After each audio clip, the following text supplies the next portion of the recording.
Hi, everybody. Welcome to another episode of HP Critical, podcast where my friends and I talk all things gaming. I'm Jarrell, and if I sound a little bit different, it's because I'm sick this week, so I apologize. You know, I'm much more happy and hyper usually. Sorry, y'all. You just got to deal with it. Yeah. And I'm joined by Brandon What's up, guys? and the Kelsmeister. That's me, apparently. Okay. First I'm hearing of Kelsmeister, but all right. Hi, everyone. And eventually, maybe Gabe will join us. And of course, we're going to bring you all things gaming and entertainment. It's going to be really fast, in your face, lots of stuff. So I'm going to just go ahead and get started with. No, God, no. In your face. I went in the face, man. Jarrell, would you like to shoot? I don't know why, but do you guys remember that one Xbox conference they had the Milo thing where they like gave him the paper and then he grabbed it in the game? That's what I was thinking of just now when she handed the paper. Oh, yeah. That thing that just doesn't exist. But anyway, that's another story. I started this so wrong, so I'm gonna just go ahead and keep going. Game of Thrones is returning with the first teaser of House of the Dragon. I didn't watch. Oh, is there an actual teaser? Yes, Brandon. Oh, well, that's news. Yes. I just thought it was just that I got to eat. Like I was mentioning before the podcast recorded, that I got an email about like, hey, House of the Dragon is coming. I was like, oh yeah, that thing I knew about. Logo's cool. I didn't know there was a teaser. I gotta go see that. Kelly, did you watch it? I'm watching it right now. I didn't. No, I've been at work all day. No, it's totally fine. It's totally fine. I was gonna ask your opinions on it, but we can just whatever. For anyone listening, it's coming out. Let us know what Targaryens you are think. sexy. Khaleesi, Targaryens are sexy. Let's go. That's pretty much all you need to know. Yeah. Anybody tried New World, the game, the Amazon MMO? Is that Gabe? He's the only one. I think Did he try it? I don't even know. I think he did try it. Okay. I think he did try it as well. Yeah. But I guess we'll wait until he gets here to discuss that one. Wow, this is just great. Pokemon Unite, Brandon. Yes. What about Pokemon Unite? Sylveon's coming to Pokemon Unite. How does that make you feel? I'm pretty excited about it. I got to be honest, because I've been trying to like steamroll through Age of Calamity before Dread comes out, which, I mean, I'm on the last mission of Age of Calamity. I'm not going to be quite finished in time. Unite's been kind of on the back burner. I do want to get back to it, like, after I catch up on at least that. But, I mean, that's exciting. I like Sylveon's a very cute Pokemon. I totally haven't tried Mamoswine yet, which was the last Pokemon they put in the game. But that's cool. Looking forward to who they'll do after Sylveon, because obviously they're not stopping updates in this game anytime soon. I stopped playing and then I downloaded it on my phone and it's beautiful on my phone. So I played again because it's on my phone and it plays better on my phone than it does on my Switch, which is ridiculous. And since we're on Pokemon, the Pokemon Company and Universal Studios Japan are teaming up to create a new revolutionary theme park experience with Pokemon. Yay. Wow.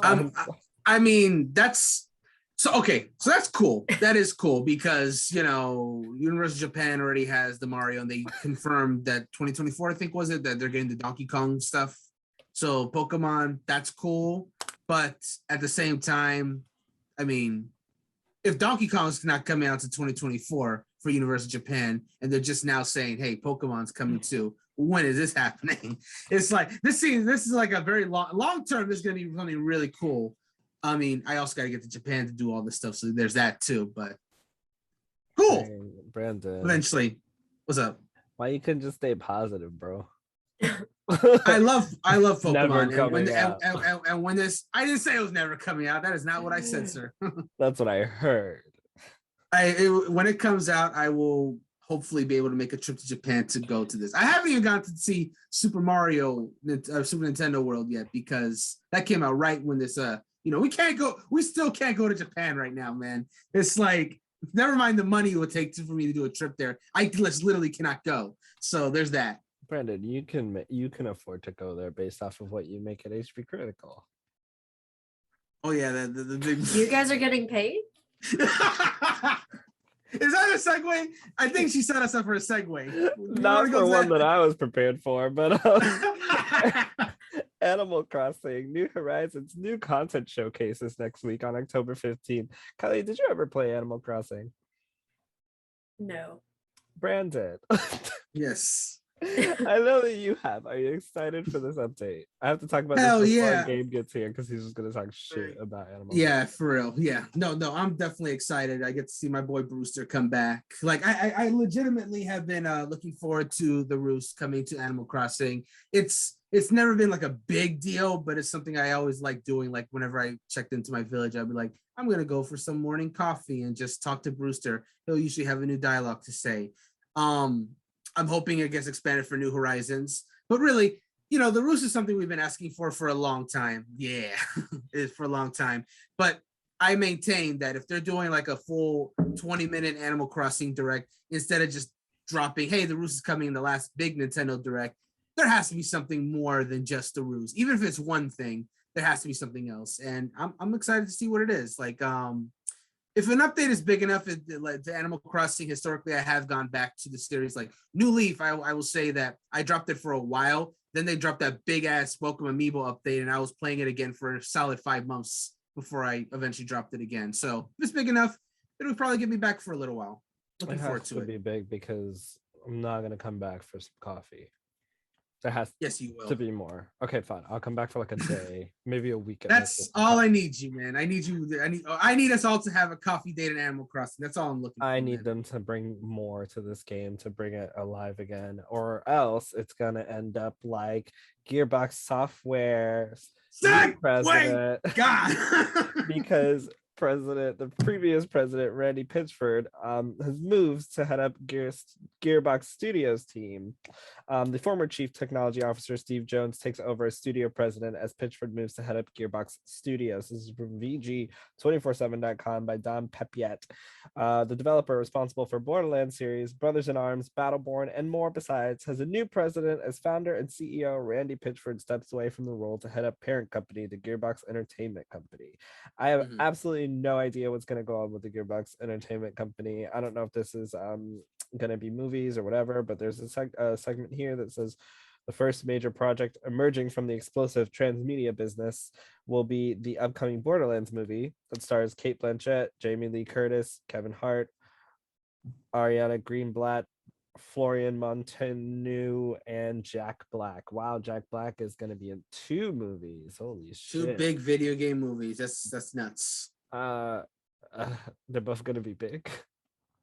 Yes. Well, I mean, I would say that the franchises are pretty big, but I don't know if the movies will sell. I mean, I would consider them big. I don't know about the big franchise, like a big franchise. Like, is it one of those that people say is a big franchise? I don't hear. Yeah, I guess you're right. It's if you're someone that's into gaming, it's something you probably heard at least once. But if you're not, then yeah, I suppose it's not. I guess we are kind of biased because I know a lot of video games. So, but like my parents would be like, "What the fuck is that?" Like, they have no idea. What the fuck is a Borderlands? Exactly. Yeah. Everyone knows Mario. But everyone knows Mario. Yes, exactly. Everyone knows Mario. Everything's a Nintendo. Right. And Nintendo's on Mario from Mario, so it's gonna work. Mario, Super Mario Brothers. That was so cute. Final Fantasy VII, The First Soldier, has a new gameplay trailer out because obviously the Tokyo Game Show happened and there's a lot of stuff that happened there. Are you guys? It's the battle royale mobile game that essentially tells the story of Final Fantasy VII. I should read. But would you guys play Final Fantasy VII mobile version? I'll be honest. So I'll be honest with you, because I actually did play the open beta of this game, and after playing the open beta, I really enjoyed it. But it's just not something I'd want to play on mobile, if I'm just being perfectly honest. I think they actually did a pretty good job of tailoring this battle royale game to mobile devices. I think a lot of people are going to have fun with it. But I just don't want to. I would just like for this kind of game, I just would really be holding a controller and playing this. I don't care where it goes. It can go on PC, Switch, PlayStation, Xbox. I don't really care. I just don't want to play this on my phone. But if it does come to consoles or hell, even PC, then sure, I'll play it. It was fun enough. You can play it on your Steam Deck. I mean, that's an option. Yeah, Steam Deck. Yeah. Why did you have? You can. I mean, if I was getting one. Oh. Yeah. It should be an option for that scene deck. I don't know, but Kelly, does a Final Fantasy 7 what did I call it? A battle royale. Thank you. Does a Final Fantasy 7 battle royale sound fun to you?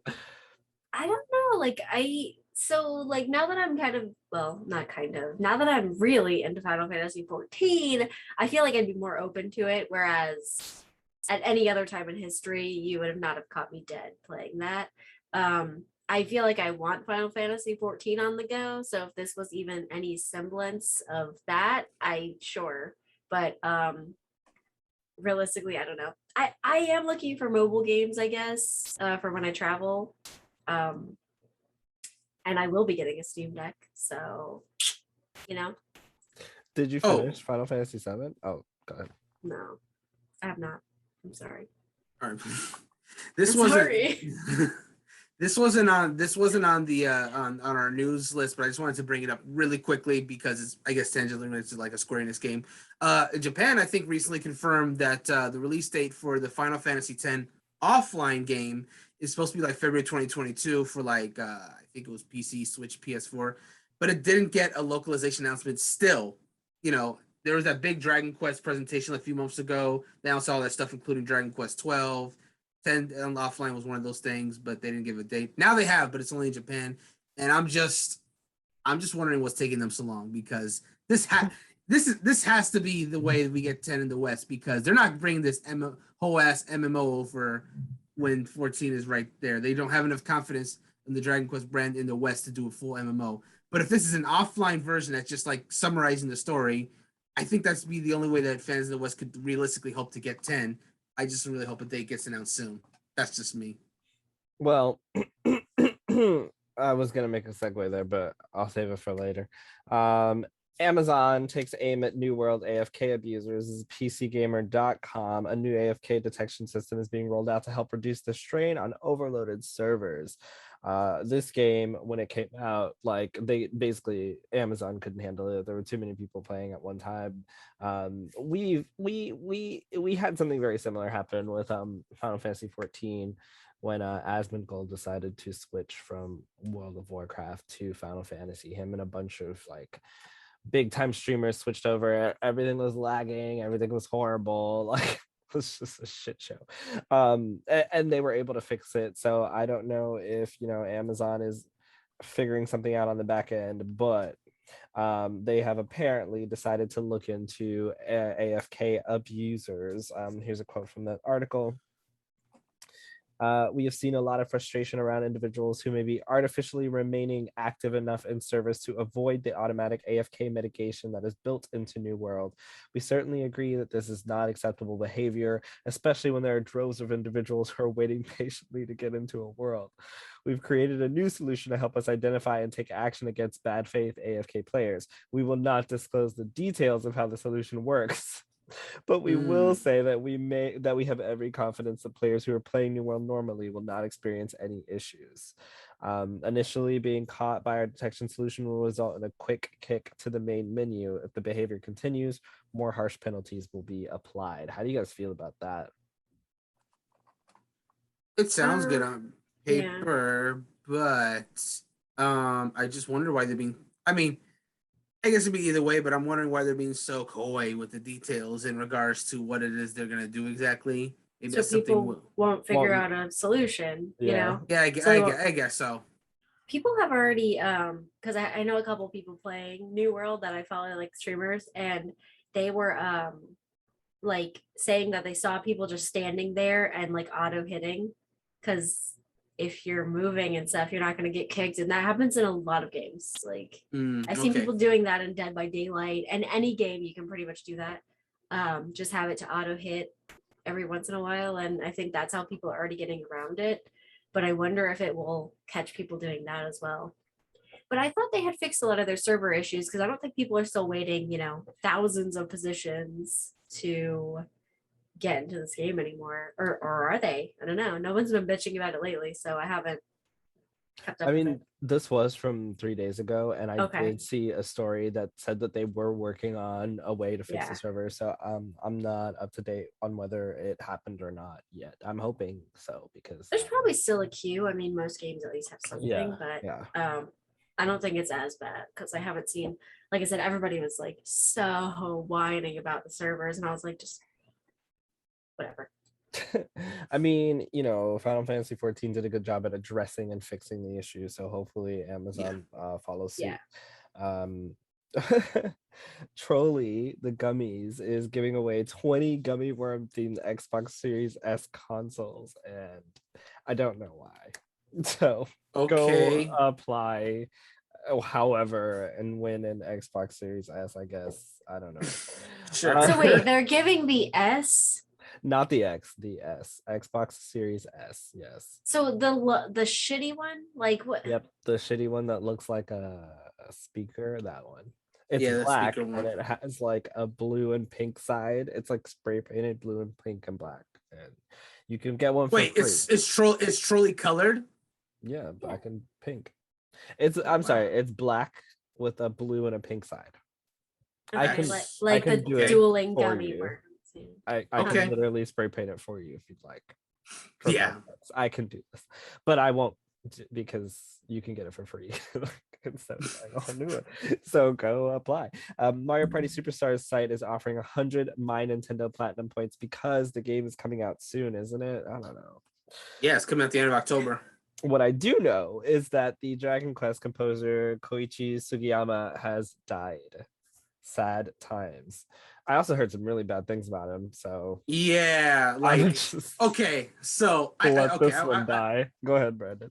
I won't go into too much detail, but only thing I knew about this guy, regards to his career and whatnot, was that he was very greedy when it came to his music. Like the reason why Dragon Quest music very rarely changes from game to game is just because he's very protective of his soundtracks, and like even in Smash, the main reason we didn't get like any remixes for the Dragon Quest music was because of him. And yeah, he's just been known to be pretty overprotective of his music to the point of like greed. But yeah, there's like way worse things I found out about today as results of his passing. Same. Like it's pretty gross. Like I don't know if I want to even say it on this podcast. It's something you can look up, but like, and it's causing a lot of people to be split between, we shouldn't speak ill of the dead or good fucking riddance. It's just like, talking about.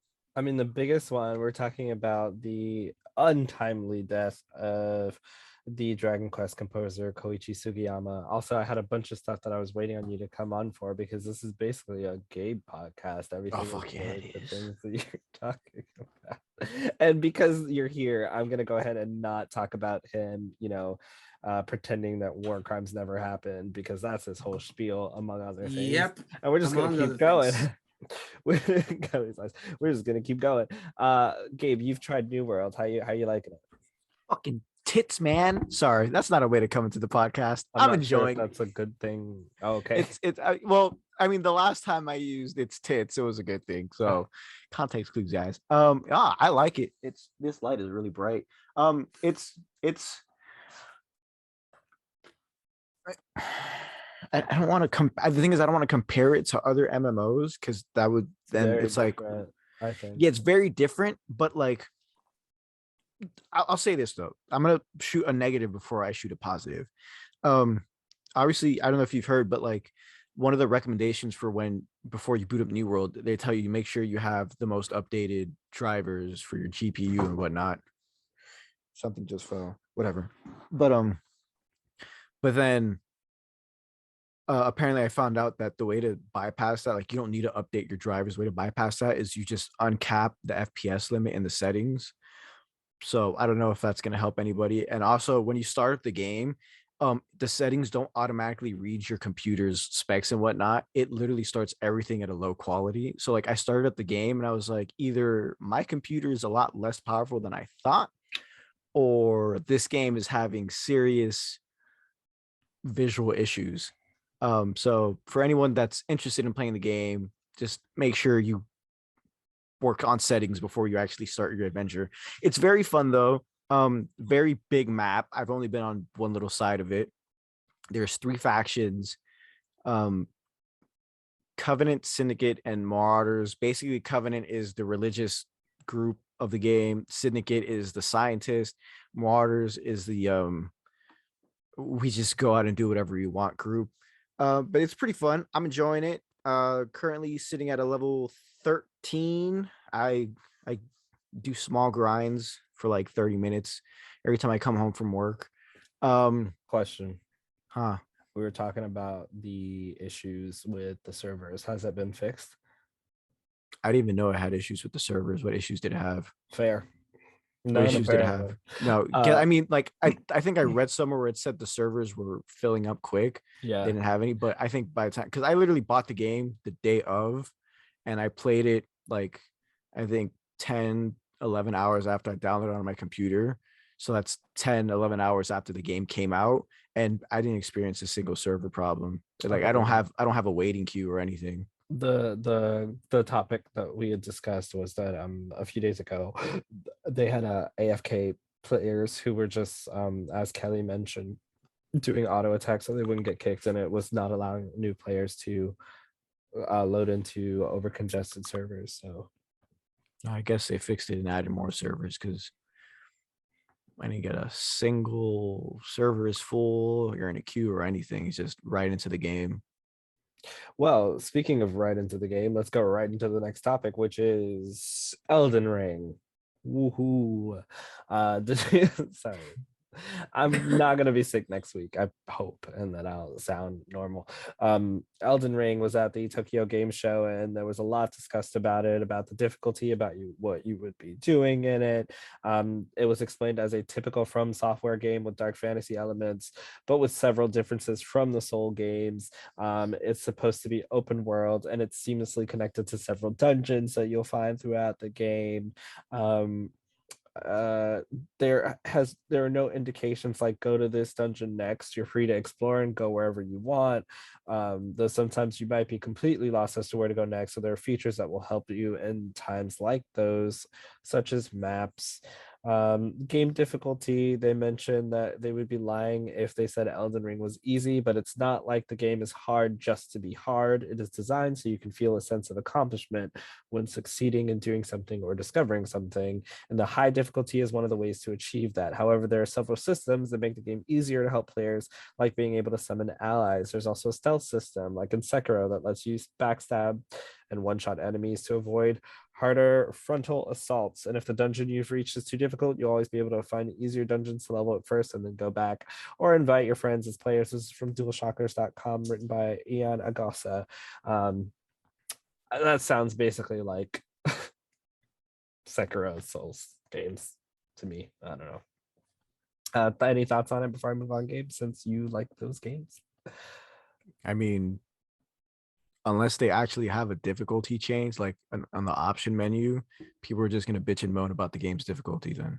Because literally everything you just said sounds exactly like a Souls game. Like that's what I don't like summoning allies, been in since Demon Souls, not doing different areas in different orders, also a Dark Souls thing. So I don't, the backstab thing, open world, so I feel like that might make it a little bit harder, because I don't know until they tell us like what, like the save thing, how the save works, or like if they have bonfires or like checkpoints. It's not really gonna help, because telling me it's open world is like, okay, unless I can save it like I can in Breath of the Wild when I'm standing in the middle of a field, it's not really telling me anything. But yeah, I don't. And the backstabbing thing, it's been in Dark Souls. I guess in Sekiro they overpowered it a little bit, but literally everything you just mentioned is Dark Souls again. So all right, so Thursday, December 9th is the Game Awards. You probably won't see us all together watching it, but I want to talk about what you guys think is going to be there, what you'd like to see there, and then we're going to go back into the news. Is that okay? Sure. Cool. Oh boy. So yeah, Thursday, December 9th, the Game Awards. Anything you guys would like to see there? Awards. One specific thing you'd like, I take that back. game you'd like to see there, if any. Oh, a game. Yeah, because I have no idea what would be in the running for awards or whatever. Wait. Quick question. Is it Yeah. a specific game you'd want to see for an award or like as Yeah. a trailer? No, for an award. What Okay. game do Oh, you for an think award. deserves Oh, an never mind. award at the Game Awards this year? Just one game that you played that deserves an award from this year. Nothing. All right, we're gonna move on. I'm not gonna say Breath of the Wild. My vote is It Takes Two. Okay. Oh, that's true. The only game that I played that was like new this year is Resident Evil Village, and I don't even really want to Remember. mention it because it's so forgettable. I mean, everyone forgot about it. You know what I mean? I Like, didn't forget about it. Damn. Yeah. well, In my mind all the time. well, they're not going to win an award for sexiest vampire woman. You never know. The Game Awards because they do I something guess, new every year. honestly, those graphics were amazing. It was a pretty good game. It's just like, I feel like kind of, like I said, like I kind of forgot about it and I played it. Like, Mine is gonna be Endwalker when it comes out. Well, that's an expansion now. Right. It Okay. comes out in November. Is the cutoff date already happening? I don't know. Isn't No, the but, like, cutoff it's date an expansion. 19th? I don't care. I still want to see it. Okay. November 19th. Is it? I'm asking if it's November. It's November 19th. I don't 19th, remember. yeah, but like I said, Oh, it's okay, an that's the cutoff. expansion. Okay. Well, No, the game okay. comes out November 19th, right? I was talking about the extension. I actually don't know. And Walker comes out on November 19th. And work. Okay, I have no idea when the cutoff is for the Game Awards. I'm just gonna say my game. I hope Kina Bridge of Spirits wins something. Fair. All right. Eidos Montreal, the studio behind the new Guardians of the Galaxy game, is switching to a 4-day work week. It is believed to be the first AAA video game studio to make this shift, given how much competition there is for talent in Montreal these days. This will have a huge impact. That is from Jason Schreier's Twitter. I think we talked about having a 4-day work week, but what do they make? What games do they make? Eidos Montreal. Yeah. Guardians of the Galaxy. But That's didn't all they, I know but, for. But didn't they also make Deus Ex, the Deus Ex games? I feel like that's what they also did. Yeah, that sounds about right. It would I make feel sense like- because that game also had like a lot of decision making as part of its gameplay. But yeah, Tomb Raider also, which was great. Oh. Now I'm gonna was sound that Eidos Montreal? that's what this says. Okay, cool. I'm gonna sound like a little bit of an asshole, but I think they did Shadow of the Tomb Raider. I think maybe they should go to 4-day work weeks after they fix Guardians of the Galaxy. What's to fix? We don't know. That game hasn't come out yet. It is too soon to say that there's something to fix about that game. The whole game. Just scrap it. I haven't seen. Oh, all right. I personally haven't seen it. I know you two don't like it. This is a document. I personally have not seen anything about the game that makes it need to be scrapped and just redone. That's just me. Bro, just scrap The Star-Lord character. But legit. That's bad the enough to voice scrap the acting, game. the characters, the fact you can only control one of them. Like just That's it. try I think that's the biggest thing for me. I don't think that's necessarily a bad thing. It's just when you have a game that's based off of a group, like if it was Guardians of the Galaxy Origins Star-Lord, yeah, that makes sense. But it's Guardians of the Galaxy. That's like if you gave me the Ultimate Alliance game and you only let me play as Nick Fury or as Captain America. Like I'm gonna be mad. You can't give me the cast of characters like that and then give me one person to control. That's like, okay, for example, if they gave us Hyrule Warriors Age of Calamity, we know it's based off Breath of the Wild, and the only character we can play is Link. Like even I would be mad, and Link is my favorite Zelda characters. It's just I don't like when you introduce a big cast and there's only one playable character. It's like All right. I feel you, but question. Sorry, What's my up? computer was dying. How do we feel about AAA video game studios going 4 days work weeks? I'm assuming we all feel the same way. Yeah, it's a good thing for sure because we just I know I don't personally mind if the game takes a little longer to come out if the developers are not dying to work to make their game. Hope that the people are getting paid the same. Right. actually I hope they're getting paid more because you're missing a Well, day.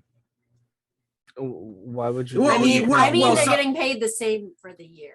Like the Yeah. salary. Well, what some places will do is like, the typical 5-day work week for most people is like 8 hours, so 40 hours a week. What some places will do is like if they only have them 4 days, they'll just work longer on those 4 days, like maybe a 9-hour shift or a 10-hour shift, but then only work those 4 days and have 3 days off.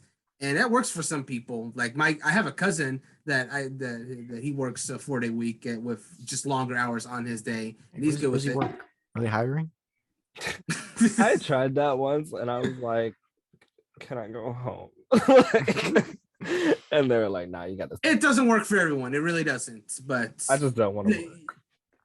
I mean, So, yeah, like, which is a great segue that I'm not gonna use. I'm not gonna use it because first I'm gonna talk about Sora coming to Smash Bros. And then we're gonna talk about Twitch, and then we're gonna be done. Unless there's something I'm missing that you guys want to discuss. Anything I'm missing in between that? Nope. We already talked about no. the Dragon Ball Z trailer. Oh no. Yes. No, we have not talked about that yet. Talk about the Dragon Ball Z trailer. I gotta be honest. I don't have too much to say about it. I just wanted to basically mention that. Well, I didn't have anything to mention until Gabe and I talked about earlier in our Slack chat about the film. First of all, he and a few other people caught that Broly was in that trailer. I didn't even catch that. I was like, "What? This is Broly's in this?" It makes sense because but yeah, just I'm excited for it, especially for where it's going to take place in the timeline. I think the animation in motion looks really cool, and I'm excited to see more of the transformations and the cool stuff. That's all. Gabe, anything to say? So what makes me excited about the animation is that it's the original creator, Akira Toriyama. Like, if you're gonna move in with a new animation, it's better to use the original creator, because they tried that new animation in Super, and some of it was iffy, some of it was really good, but those were pretty fun. As Brandon said, Broly's in it, which if you're reading the Dragon Ball Super manga, Broly's nowhere to be seen right now. So that's cool to introduce him. But again, I was also telling Brandon that it takes place 10 years after the events of Super, but it's still before the last episode of Dragon Ball Z. And we know that in 10 years, Goku and Vegeta aren't just going to, sit on their ass and not do anything. So I wanted to, and Goku looks to be one of the main characters of this movie alongside his granddaughter Pan, who's growing up now and looks like she's about to go Super Saiyan. And that, she's in it for like a snippet, and you can see energy rising. So I want to see how they, treat the original characters. If Pan's in it, obviously Gohan has to be in it. And after Dragon Ball Super, we're not going to see the GT Gohan where he's just a scholar. He actually starts training again. But what everybody really wants to see is the two pinheads, Goten and Trunks. They haven't grown up at all since they came in Dragon Ball Super. They've stayed the same height and age. It's 10 years after. We're gonna see if they're grown up or not. So oh man, Goten was so weird because like at the end of Z, he would look like he was becoming kind of like almost like a mini Goku in terms of the fighting style, I guess. But then GT made him that he just like, I don't want to fight anymore. I'm just gonna just date a whole bunch of girls and not fight ever. Yeah, speaking of dating girls, is that lesbian girl Super Saiyan in it? The one who's named after kale? Don't say vegetable because they're all named after vegetables. Oh my god, I was going to cauliflower. Oh, cauliflower. Oh, cauliflower and kale. One that doesn't shut the fuck up. Yeah, that one. I'm pretty sure they're lesbians. Yeah. No, they're not in it because they're from a different universe. God, they suck so much. That's all I want to know. Do you say they suck so much? Yep. The most annoying characters in the world. No, he's not wrong. I literally saw like one episode and I was like, who watches this? Like, bitch, shut the fuck up. Okay. What was next? What was Smash? Next? Thank you. Sora. Smash, yes. It's on your shirt, bro. There was something in between that I wanted to talk about, but it's gone. Sora, season Smash. I'm so excited. Yes. I'm gonna play Smash again for like a week. It was awesome. Bro, listen to me. I got the Keyblade right here, man. I'm ready to take people out. Like, okay, but seriously, like Sora's like easily my like most wanted like character for Smash for like the longest time. I was totally work was slow. It was like so I just like snuck away to Don't watch the snitch on trailer. yourself. What's up? Don't snitch on yourself. No, Work was listen, slow, listen. so I was in the break room on the phone on company time. That's literally And what you know, Hey, and the hey, mouse, hey, the you're- mouse, you're- the mouse already gave leeway to Smash for letting in Sora. What are you talking about? I don't know what I'm talking about. Just don't let that mouse find you. Don't snitch Why would on why would the mouse find me? The mouse has nothing to Because define. the mouse stretches everywhere. Oh my For all you God. know, the mouse could This be in is- front of all our doors right now, listening like these Uh-huh. motherfuckers say some bad shit about Sora. I'm breaking in their house I have and nothing breaking their bad to say. toes. I have Haven't you nothing seen bad that to say. episode with the Jonas Brothers and Mickey Mouse of South Park? No, but I saw No. like them reacting to it. They were not very happy about it. Oh really? Anyway, no, like I'm very excited. I'm like Sora is his moveset is very faithful to his Kingdom Hearts 1. He's got all them different costumes, man, like from 1, 2, 3, even Dream Drop and like a few other things. It's like really great. The music, wish it would have been some songs besides Kingdom Hearts 1 songs, but I'm happy with the ones that they did choose. The Hollow Bash stage is great. Dive to the Heart is great. Yeah, no, it's just I'm very happy that he finally made it in. That I think that even for those who don't personally like Sora, I think it was a good way to end it because he was the most wanted character according to Sakurai's poll, and just I ran like back in 2015. yeah, exactly. It's a crazy how we got from there to here, but here we are. He's finally in. It's really cool. It's really cool. Yeah, I don't like the Hollow Bastion stage. I like the second part of the stage. The first one's kind of trash to me. I don't care for Hollow Bastion. But you know, Square Enix, I was talking about how Square Enix now has the most representatives as a Four. third party company in Smash with 4. Cloud, Sephiroth, Sora, and whoever else the person is. Oh, the hero. H-E-R-O. Hero. He's Sorry, our sorry. hero. I'm sorry. I've kicked your ass repeatedly with him. Bruh, I'm sorry. Okay. He's gonna spike Sora so He many also times. has like the simplest name, Hero. He Like, doesn't even have a real name. it's not like actually his real name is the Luminary, but That one is. and the one I Yeah, use Edric. super excited for Sora. He was one of my most wanted. I think this DLC had some really great character choices for me personally. You know, Sora, Sephiroth, Joker, Byleth, everybody else was trash. Oh no, Banjo and Kazooie, everybody else was trash to me. Leave me alone. Don't write me. Yeah, it was awesome. Can't wait to play some Sora on October 18th. And tomorrow, October 8th, we're gonna have Metroid Dread and the Nintendo Switch OLED version, which 2 of us are getting. I'm sure you can guess which 2 it is. And moving on, unless anyone has Moving right anything along. else to say, we're going on So the to resident Smash guy doesn't get to talk about the DLC go character. ahead, please. You're just Oh my gonna gosh, Brandon, why's your door just open?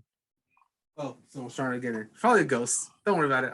As we've established in the Phasmophobia stream, ghosts don't bother me. I need Kelly and Brandon to put backdrops behind their chairs because way too many heart Oh, attacks it's so happening over distracting. here.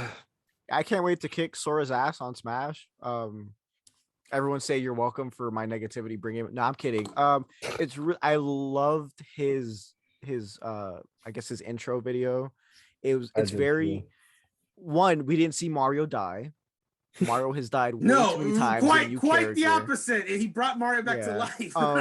But it was again, Sora. I didn't have a requested character for this last one. I mean, after I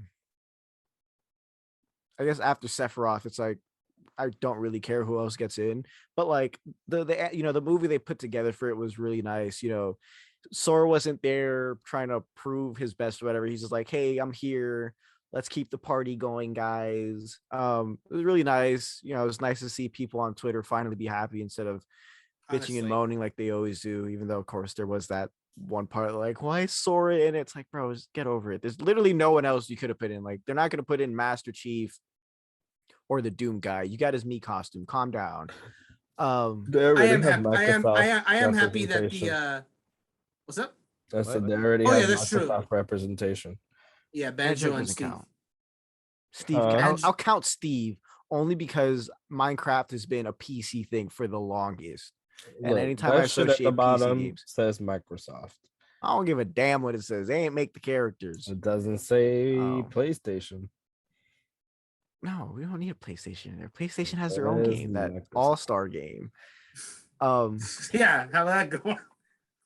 I actually forgot about it until I just mentioned it now. But then my favorite thing of the whole presentation was Never just mind. seeing Mr. Sakurai smiling and waving goodbye. I really Yeah, feel like that that was- man needs a rest. So yeah, it's happy for you Sora people that finally have someone to get your ass beat with in Smash. I will see you in several of the arenas, just there to kick your butt. Cool. See you on Yeah. October 18th game. Also, Sora's a clear copy of Hero. Sorry. Clear copy hero. Moving right along. He's actually, He's here. If you had Hero, Link, and Bayonetta have a baby, it would be Sora. that's Sora. Just Yeah. based off the moveset. A lot of his stuff seems kind of recycled from other characters, but I Yeah. won't go into that on this podcast because I don't want to get yelled at. But yeah, I said it. Anyway, that's for all the haters. I love Sora, but his character is very, very recycled. Twitch just keeps fucking up. I feel like every time we talk about Twitch on this podcast, they just fucked up some more. Source codes and creator payouts were leaked. Twitch took a little bit of time to confirm it, and then they did confirm that it was leaked, and then we got to see all the money that we're not making on Twitch that everybody else is making on Twitch. We also got to see the no POC or women on pretty much very few POC and women at the top of that list of making millions of dollars in a year or two with some Twitch payouts. And yeah, it's been wild. Kelly, you probably know more about this than I do. You want to talk about it? I mean, you pretty much said everything. I think that Twitch is changing people's stream keys for security. Everyone should change their passwords and turn on two-factor authentication. But yeah, I mean, creator payouts and source codes were leaked. That's been interesting to see online, all of the money that people are making. I wondered how this might go. Like, are people going to cancel their subs because they see that they're poor and they're paying people to be rich? Like, I mean, I don't know. Like, you're giving your money to someone who makes like so much money. But that's how they made the money. I don't know. Yeah, Kelly just said everybody's poor and we're all giving our money to rich people, and that's why we're going to stay poor. Yeah, I mean, you're gonna stay poor. You got all those subs and they got millions of dollars and you got Jack. You got some fucking emotes. That's it. Yeah, it was cool to see the payouts for like Tim the Tatman and Dr. Lupo because they switched to YouTube. So that was interesting. Like, you left that much money. They must have been paying you ungodly. A lot, yeah. Yeah, I can't imagine. So just to dive into it a little bit more, there's an article at PCGamer.com that says security experts aghast at the scale of Twitch hack. This is as bad as it could possibly be, by Andy Chalk. And there's a quote here that says the first question everyone's mind has to be, how on earth did someone exfiltrate 125 gigabytes of the most sensitive data imaginable without tripping a single alarm? There's going to be some very hard questions asked internally, and I think that's such a great fucking question. Like, this is an Amazon owned company at this point. Like, how the fuck do you let someone take 125 gigabytes of secure data and nobody fucking knows? Like, and Twitch is so big, right? Like, this is so many people that have been exposed. Like, this is worse than the fucking E3 exposition where like all the games journalists information got out. Like, this is just regular ass people. Like, this is crazy. This article goes on to say, whatever Twitch was doing for application security, they need to redouble their efforts. Anyone can now run static analysis interactive analysis, fuzzing, and any other application security testing tools, Twitch will need to push their application security to the next level, finding and fixing vulnerabilities before anyone else can find them, because obviously this was a thing, you know, one of the reasons we got these payouts is because people were able to just go right in after that, and just look at the amount of money. And I do want to talk about the amount of money as well. There's another quote here that says that it includes phishing to capture credentials and then moving laterally and escalating privileges or disgruntled employee action. In fact, a phone speak phishing attack is how a Florida teen was able to hijack dozens of famous Twitter accounts and steal more than $117,000 in 2020. It can lead to more secondary phishing campaigns, et cetera, et cetera. So Twitch did say that they were working extensively on trying to figure something out. Do you guys think this is going to deter people from Twitch? Like regular people? Regular people? Not streamers? Oh, regular people that don't stream? Because technically their information is exposed as well. Well, I mean, if you think about the information that you put into Twitch, it's like an email. You don't really use your name. I mean, I don't know what information they have. I mean, I hope that they wouldn't have your like payment information. That would be what I'd be concerned about, which, I mean, I hope that wouldn't be something. I think I use PayPal. So it's like Stipend or at least something else. It's just, I don't know what information they'll really get. Like I said, emails, your payouts from Twitch, but that's Twitch's information. Normal people, I don't know what other things you're putting in there really. I mean, I've had Twitch for a few years now. I don't know. You don't put your address or anything. It's pretty anonymous. I guess it is kind of nice that they don't ever verify people's identities because they would need that info. Now they don't have it. I mean, I don't stream personally and I have my own Twitch account, but I do go on and like purchase tokens for subs, etc. So I know that that's there. I am doing that, but like you mentioned, like it's not, I'm doing it through PayPal as well. So I'm not keeping, but I'm assuming that some people might have card information on there. The thing with Twitch is that there's been hate raids and stuff happening for a while because of course there are, but like, so one of the most recent things were like these bot accounts that if you click the name to ban them, it was stealing your IP address. Yeah. So it was already bad. It was already like, that would be more of a breach of a security than, you know, Twitch, like a breach. But I guess if they have everyone's IP address, they would know where everyone lives. I don't know if that's logged on Twitch. Something like that would be a problem because then they could get your address. But you don't enter much personal information on Twitch in the first place, which is a blessing and a curse. So I do want to talk about what you talked about, which is, do you think people will cancel their subscriptions based on seeing the amount of money that all these content creators are making? And you kind of answered it, but Gabe and Brandon, I'm wondering, how do you feel about that? No. I don't think it'll affect some. Yeah, go ahead. I don't think at all, because we go out to see movies, we buy people's music. It's basically the same thing. They're making tons of money and we make jack shit. It's just, we pay for what we like. I don't think it's going to deter anyone. It's like, oh, this person makes $2 million and that's $5 a month is part of what I pay. I'm like, no. I mostly agree with Gabe. Like, there are some people who are not going to see it that way, and you'll be like, oh man, these people are filthy rich. Let me just get my money back. Like some people, but it's not going to be the majority. I feel. I think most people are going to just see like that and be like, whatever. I subscribe because I like their content. Look, if you making $2 million a year, you don't need my $5. I need it more than you do, so I'm taking it back. Like, it's that simple. I'm probably gonna sound like a hater, but at this point, knowing that you're making that much, the thing is that your Twitch payout is not even all the money that you make. True. Like that's only for Twitch, so they're making more money than that. Then So that's something to think about. Like, what was it? XQC made $750,000 in a month, so he made more than that in a month. A month. A month. In a single month. Yeah. I mean, I was looking. But chitty streamers, they're really stealing the views. It's disgusting. And so that's actually the next thing I wanted to talk about. $2.5 million to play video games and entertain people is a lot of money, and I wish that it was me. $9 million. Holy shit. I've watched Critical Role before. I had no idea they were making $9 million.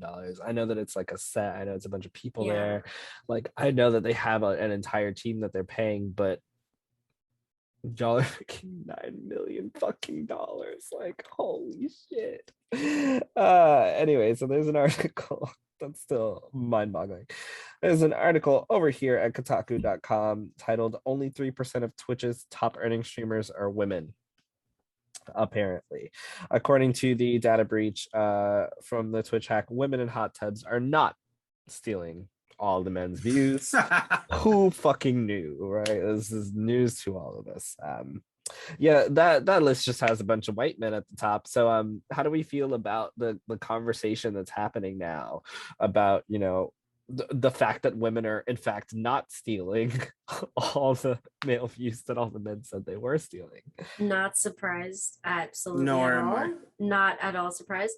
But what I am not really surprised, but just baffled by is people saying that, well, they make their money somewhere else. They make their money off of Twitch. Like, I'm pretty sure that a lot of these high-level female streamers, all three of them, don't have OnlyFans, guys. So they're not just making their money magically somewhere else. They're not raking in $750,000 a month.